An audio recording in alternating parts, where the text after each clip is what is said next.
මං ගානේ හොයන්න එන්නත් එපා. හරිය?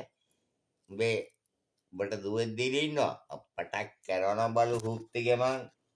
හරිය? මේ ගෙදර 4 මායමට එන්න ඔට්ටු නෑ හුත්තිට. හරි මං ඕකට කොච්චර උදව් කරනවද? කිසිම කැලෑවක්ද නෑ නැති හුත්ති බලු. මම එකනේ ඔහේ සද්ද දානවා ඒ පවුලට ඔය ළමයිට විතරයි ඔහේ. ඔක්කොටම ගමේ මිනිස්සුන්ට බයයි නිකන් පූස් පැටව වගේ. ඔය අපිට නම් සද්ද දායි. දන්න පොලිසියෙන් ඇල්ල තියෙන්නේ දැන් අර කුදලගෙන යනකොට මං කුද දාන්න. එහෙම නැහිදී 아무තු පොලිසියක් වෙන්න ඕන. පොලිස් කොල්ල ගන්න ඕන. ලයන් ගුප්පකයා. කොහෙද ඔහෙට ගෑනුත් ගැව්වා කියන්නේ අර ගමේ. මට කොහෙද මැස්ස කුමාරගේ සිප්පුතු ගැහුවේ? නැත්තම් බාරගෙන වැඩක් නෑ. කසිප්පු ගාලා ගෙනත් තියාපන් බයිසිලේ තිබුණු. හරිය මට හෙට උදේට ඒක ඕන. මම ගැහුවේ ඒක. උඹ ගැහුවුණක් කවන්නේ නැහැ. ගැහුණක් කවන්නේ.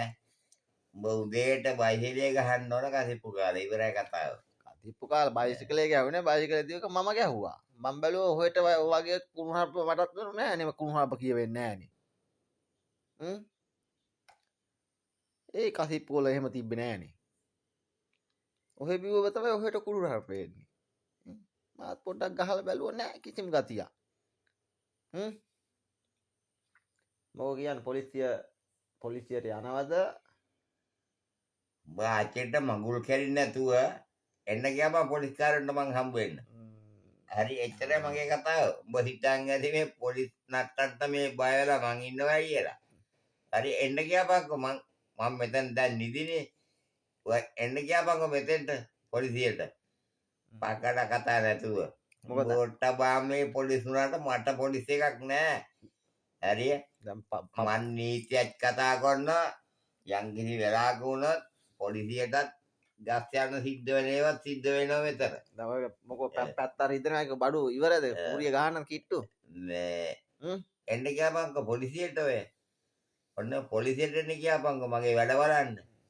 හරිය?